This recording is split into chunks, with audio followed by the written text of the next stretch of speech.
Chama Marilu Cabanhas. Bom dia, Marilu. Oi, Glauco, bom dia a todos e todas que estão acompanhando aqui o Jornal Brasil Atual.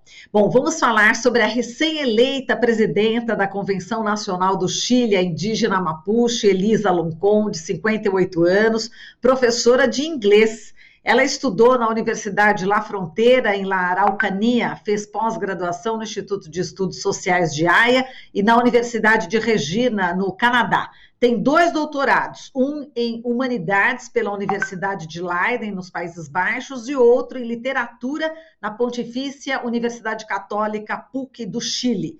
Com esse currículo respeitado, ela estará à frente na missão de substituir a velha Carta Magna do país, herança da ditadura de Augusto Pinochet. E é sobre esse tema que a gente vai conversar agora com André Kaisel, ele que é professor doutor do Departamento de Ciência Política da Universidade Estadual de Campinas, Unicamp. Olá, André, bom dia, prazer em revê-lo. Olá, Marilu, bom dia, prazer em revê-la e estar com vocês aqui na Rádio Brasil Atual. Bom, André, a indígena Mapuche, Elisa Loncon, foi eleita por maioria absoluta, 96 dos 155 votos, e com toda essa formação intelectual, acadêmica, ela carregou a herança dos seus ancestrais durante o seu discurso de posse. Bom, ela portava ali a bandeira Mapuche, estava vestida com traje típico, as primeiras palavras foram em língua Mapudungun, e, enfim, qual é o impacto desse simbolismo que a professora, ativista Mapuche, fez questão de demarcar naquele momento, André? Bom, eu diria que em termos simbólicos é uma ruptura muito profunda com a tradição chilena, tanto de um Estado fortemente centralizado, como de um Estado que historicamente exclui quase por completo ou por completo os povos originários. É bom lembrar que os Mapuche travaram contra os espanhóis uma luta de resistência de 2 séculos. Praticamente até o final do período colonial, os espanhóis não foram capazes de submeter o sul do Chile, né, toda a região conhecida como Araucânia, justamente, né, como você lembrou, ao sul do rio Biobío, né, que foi de fato incorporado ao país já independente no século XIX, né? Então, pensando nessa longa história, trata-se de algo verdadeiramente inédito na história chilena. Exato. E, André, a gente estava lendo aqui um pouco da história, né, dessa indígena, e a gente viu uma entrevista que ela concedeu ao El País, né, ela disse o seguinte, que mostra bem, o que eu vou falar agora, que mostra bem a realidade, né, dos indígenas do Chile, né, que para ir para a escola, ela tinha que viajar por 8 quilômetros da sua casa na comunidade Mapuche até a escola, e ela fazia esse percurso a pé. Enfim, são muitos anos de abandono em relação às políticas, enfim, implementadas pelos governos chilenos, não é isso, André? Sem dúvida nenhuma, Marilu. Eu diria que essa experiência, né, digamos, da dificuldade, por exemplo, de acessar uma escola, né, é algo comum não apenas aos povos originários no Chile, mas em toda a América do Sul, em toda a América Latina e as populações rurais e camponesas de maneira mais geral, né?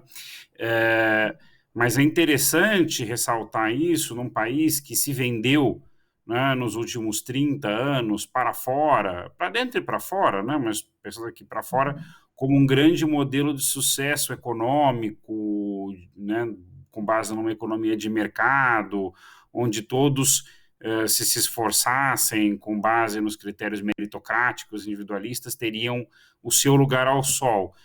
Desde 2019, com as grandes manifestações que abriram caminho para esta Assembleia Constituinte, mas desde muito antes, vamos pensar nas manifestações estudantis de 2011, 2006 e também nas recentes lutas Mapuche, sabemos que isso não é verdade.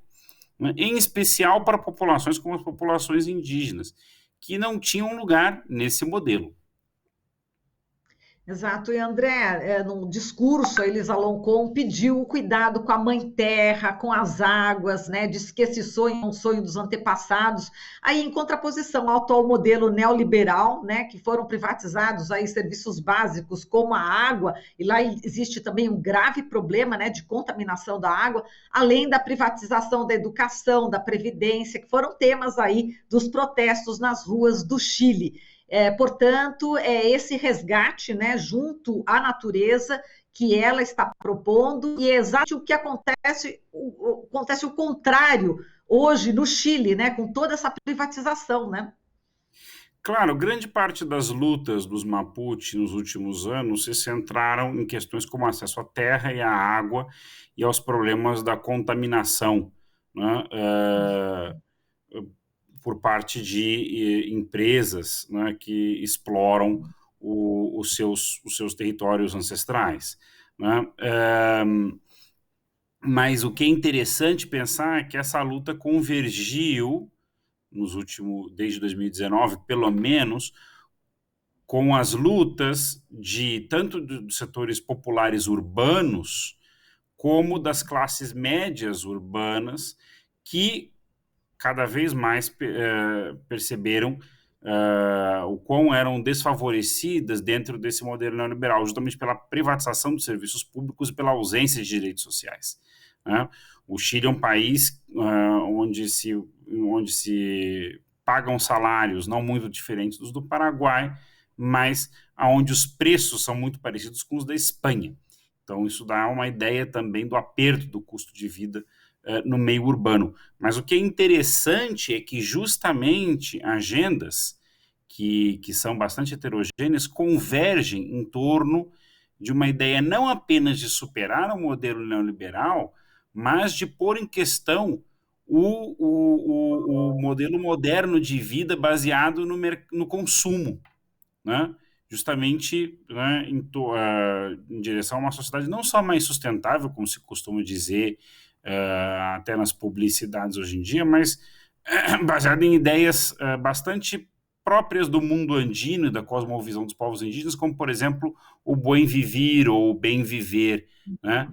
O que justamente vai nessa direção de um respeito à natureza, né? E a repensar a relação homem e natureza. Isso é bastante radical e inovador. Agora, qual que é a possibilidade concreta, na sua opinião, de ocorrerem essas mudanças, né? Você falou aí que essa convenção constituinte foi resultado aí de uma gigantesca mobilização, né, que ocupou as ruas do Chile já em novembro de 2019. Qual que seria essa expectativa em relação a essas mudanças aí profundas no Chile?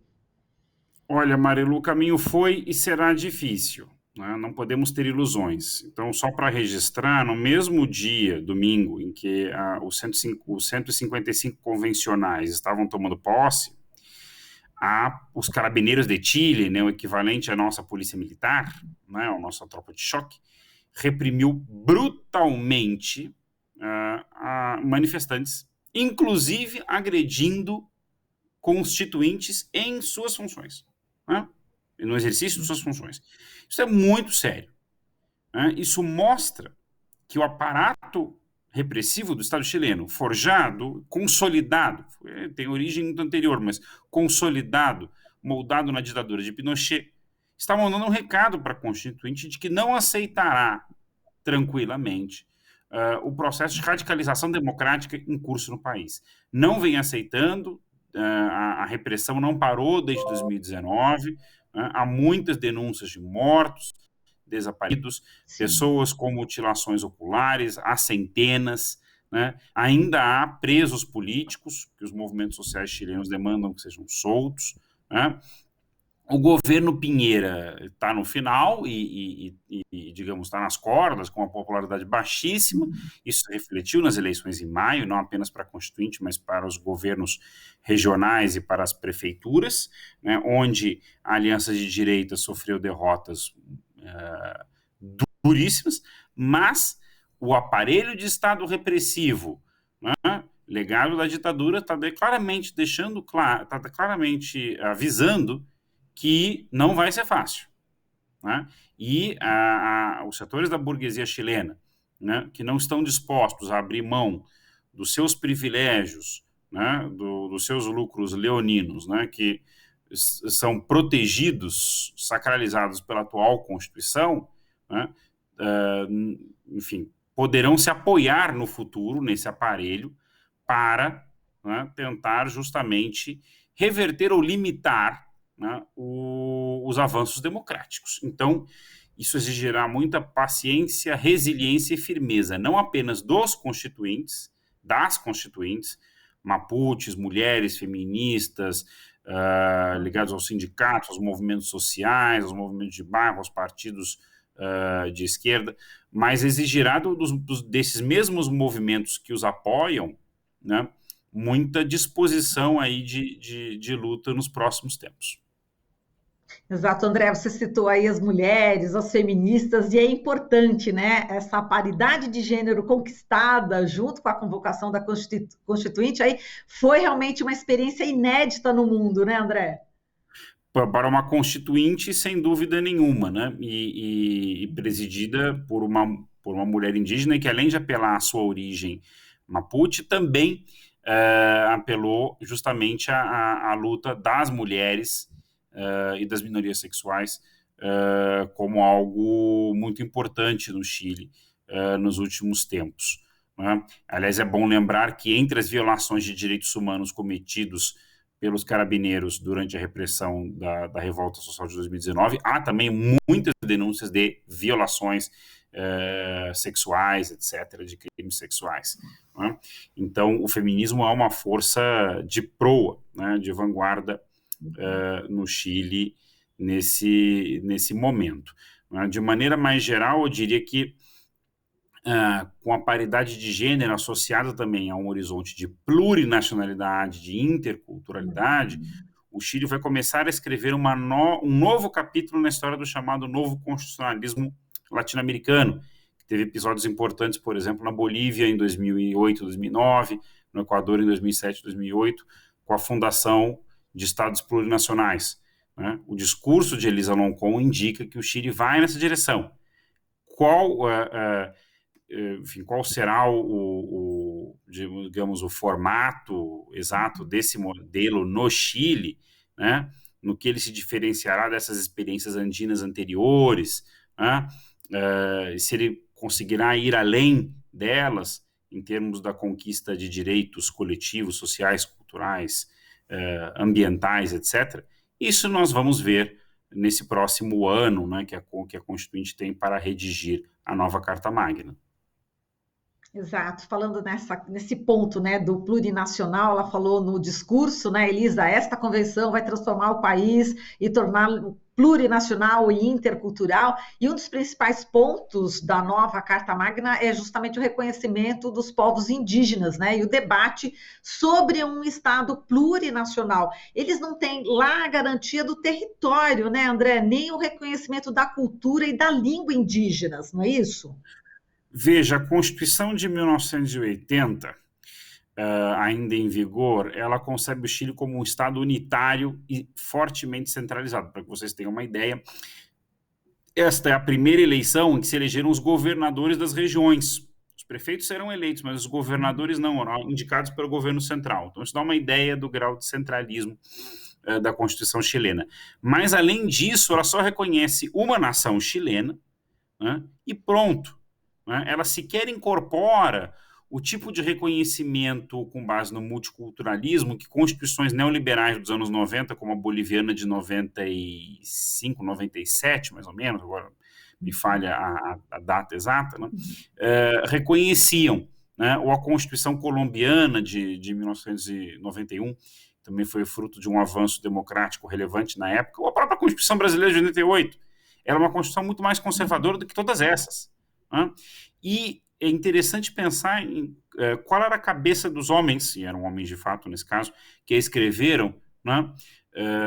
Você, por exemplo, pode ver um artigo, um dos últimos artigos de imprensa do jurista Jaime Guzmán, né, que foi um um dos juristas mais destacados do pinochetismo, e era um católico ligado ao TFP, em que ele fala do ideal da hispanidade, né? Essa ideia, né, da Espanha como, né, uma cultura católica, ibérica, que fundou uma América mestiça e que trouxe o cristianismo.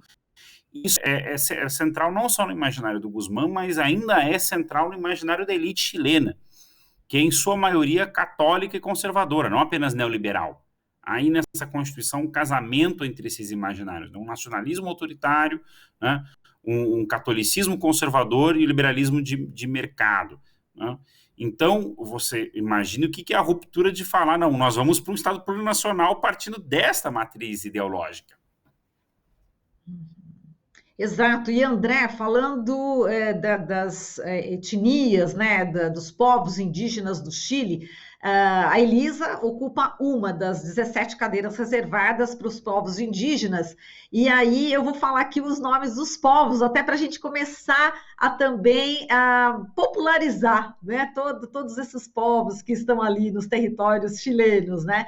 7 das cadeiras estão ocupadas por representantes do povo Mapuche, 2 pelo povo Aimará, 1 para representantes de cada um dos outros povos. Olha só, eu não sei se eu vou falar corretamente, justamente porque a gente não tem, né, a tradição de estar tão próximo aí à cultura chilena, mas vamos fazer esse esforço. A Cauescar, Rapa Nui, Yagan, Quechua, Atacamenho, Diaguita, Colha e Xango. Então, é muito importante para nós brasileiros conhecermos um pouco dessa cultura chilena, né, dessa cultura indígena chilena, né, André? É uma riqueza impressionante que esses povos trazem para todos nós, não é isso? Claro, os Mapuches se tornaram mais conhecidos, não só porque são mais numerosos, né, sobretudo no Chile meridional, mas porque se destacaram muito né, há séculos, como vemos, né, pela sua disposição de resistência ao domínio estrangeiro, fosse ele espanhol ou chileno. Mas todos esses povos estão contemplados. Os Rapa Nui, salvo engano, são os povos das ilhas, né? A Ilha de Páscoa, por exemplo, né? O grupo étnico que vive ali, aquela ilha do Pacífico, que é parte do território chileno, onde tem aqueles famosos monolitos, né? Que os turistas conhecem, né? E os Quechua, Aymara, entre outros, são povos do norte do Chile, como os atacamenhos, né? E muito ligados digamos, são parte de grupos étnicos transnacionais, como os Mapuche também são, porque há Mapuche na Argentina também, né? E há Aymaras na Bolívia, onde eles são uma etnia muito importante, né? Sobretudo na região de La Paz, e no sul do Peru, em Puno, e os Quechua estão disseminados por toda a região andina, né? Desde o Equador e sul da Colômbia até o norte argentino, né, o noroeste argentino e o norte do Chile. Né? Então é interessante que a gente associe que os Quechua e a Aymara muito ao Peru e à Bolívia, mas nós raramente pensamos que há também representantes dessas etnias, desses grupos etnolinguísticos no Chile. E agora essa constituinte vem a revelar isso politicamente para o mundo, né? Tal grau de invisibilidade que as culturas indígenas tinham no Chile, né? Que, de novo, se projetava para fora, e as elites latino-americanas que consomem, né, ou consumiam essa imagem do modelo chileno de sucesso, etc., também compravam a imagem de um país branco, né? Ah, tá, tem lá os Mapuche no sul, né? Quase como uma curiosidade, mas é um país, é uma sociedade branca, ou na melhor das hipóteses, mestiça. Nós estamos vendo que isto não é verdade, né? E que, de fato, a plurinacionalidade, né, o reconhecimento não apenas de minorias étnicas, mas do convívio em igualdade de diferentes nações, é um caminho possível para um Chile mais democrático, né, e mais diverso. E André, qual é o impacto dessa eleição, né, da Elisa Loncon e todo esse clima, né, da Convenção Nacional para as eleições de novembro agora no Chile? Olha, essa vai ser uma eleição decisiva, porque elegerá o governo que irá implantar, né, implementar a nova Constituição, e será muito disputado. Então, nós temos 3 conjuntos principais de atores que vão intervir, né? Pensando no espectro político partidário. Você tem a frente de direita, Chile Vamos, do atual governo, que deve lançar o prefeito de Las Condes, um velho conhecido do pinochetismo, Joaquim Lavín, da União Demócrata Independiente. Mas, como nós estamos vendo, Chile Vamos carrega o fardo do governo Piñera, que é muito impopular, né? E teve maus resultados, tanto para a Constituinte como para as eleições locais, né? Temos a velha Concertação, cujo núcleo central, né, é encabeçado, hoje a coalizão Apruebo, né, encabeçado pelo PS e pela Democracia Cristã, pelo Partido Socialista e Democracia Cristã, que governaram o Chile na maior parte do tempo desses 30 anos pós-ditadura, né? E eles foram mal para a Constituinte, mas foram bem para as eleições de governadores, né? Inclusive ganharam a governação da região metropolitana de Santiago, no segundo turno. E temos a coalizão Apruebo Dignidade, que reúne tanto a Frente Ampla como o Partido Comunista, né? E que teve um resultado razoável nessas últimas eleições, tanto nas locais como para a Constituinte. Esse setor fará primárias, fará prévias, né? Acho que todos farão prévias agora em julho, né?